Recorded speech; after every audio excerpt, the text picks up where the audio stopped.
I'll come right out and say it. While I believe that all religions are wrong, I don't believe they are all equally misguided. I'll clarify that in a little while. I also do not believe that all political ideologies are equal. This is for some reason more obvious to most people. If you fail to see the discrepancy here, I suggest you watch my video, The Great Taboo. Okay, concrete example time. Fascism is an ideology of us against them, teaching that some people are just meant to rule all other people, by nature or God or whatever. The most commonly known fascist implementation is Nazism. But remember, the German Nazis were joined by fascists from around the world. Mussolini in Italy, Franco in Spain, Emperor Hirohito in Japan, the Grand Mufti Muhammad al-Husseini of Jerusalem, and many others. The total list of Axis powers, depending on how you count the puppet states and controlled territories such as Denmark, Norway, and France, numbers somewhere between 10 and 20. Yet history remembers a war against Germany and Japan, where it should remember a war against fascism. This was very clearly a clash of ideologies, a clash of civilizations, if you will. We, the liberalists, libertarians, freethinkers, the Democrats, the good guys, if you will, won. But we have to remember something that happened before that time, so that we can learn from history and not be forced to repeat its mistakes. Before Hitler attacked Poland in 1939, nobody believed it would actually come to a war of these proportions. Winston Churchill, who warned the British public what was coming, who saw the danger, was viewed as an extremist, which indeed he was in so many ways. History has forgotten this, and only remembers him as the one who led Britain to victory. But we must remember who he was before the war, the single voice of warning against the coming darkness. As we know, the voice was not heard, because he was just a delusional extremist. Today, the world is in the same position.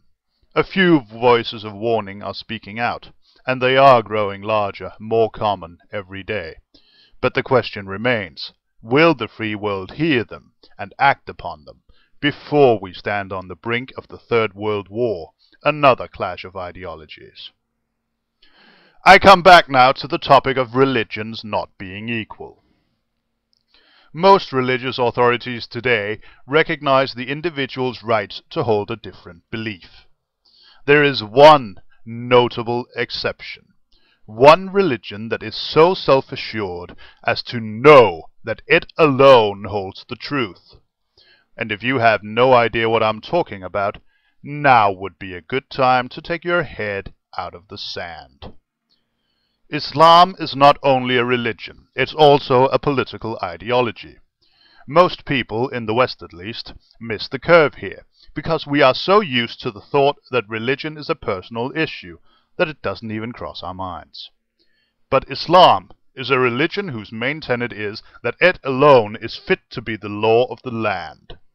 Yes, most Western countries have laws that are loosely based on Christianity, but we have, for the most part, gotten rid of this religious infestation of our lawmaking process, the United States of America being a notable exception. And either way, Christianity and Islam are not interchangeable. Christianity's main protagonist, if you will allow me to use that term, is a peace-loving, lowly hermit with no clothes except what he's wearing, not a lot of money, riding on the back of a donkey. Islam's prophet was a political leader, a warrior priest, who used his army to spread his religion from Medina, where he gained control, to Mecca, and from there to the rest of the Arabian Peninsula. Over 300 years ago, these two religions fought their last major battle at Vienna in the middle of Europe on the 11th and 12th of September 1683. Today, we stand at the brink of a reiteration of that war, and the first shot was fired on September 11th, 2001. The enemy this time is not fascism, it's Islamofascism. Out of a religion of over 1 billion people, more than half throughout the world believe the attack on the World Trade Center was justified. If even half of these are willing and able to fight for their beliefs, we are facing an army larger than any other on the face of the earth. And most Western liberals, including until recently me, are burying their heads in the sand, claiming that this is not a clash of civilizations, this is not a war of religion.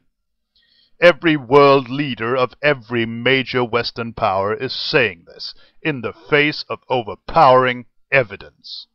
No matter how misguided you consider the beliefs of these religious fanatics to be, no matter how many peaceful Muslims go out and say these are not real Muslims, they're still out there, growing in number every day. Their numbers are growing at a rate of 2 to 1 compared to Westerners, simply on the basis of childbirth ratios. And this time, some of them have infiltrated us and are attacking us from within. The hijackers of September 11th trained in flight school in the US. The bombers of 7/7 in London were citizens of Britain. I believe that most Muslims in Western countries do not want this war. But it is a fact that upwards of 40% of them would like Sharia law instated in their new homelands. We need to get our heads out of the sand and realize that the only peace radical Islam wants to see is world peace under Muslim leadership. I leave you with one question. Will our voices be heard, as Winston Churchill's was not? Or will we have a third world war within our lifetimes?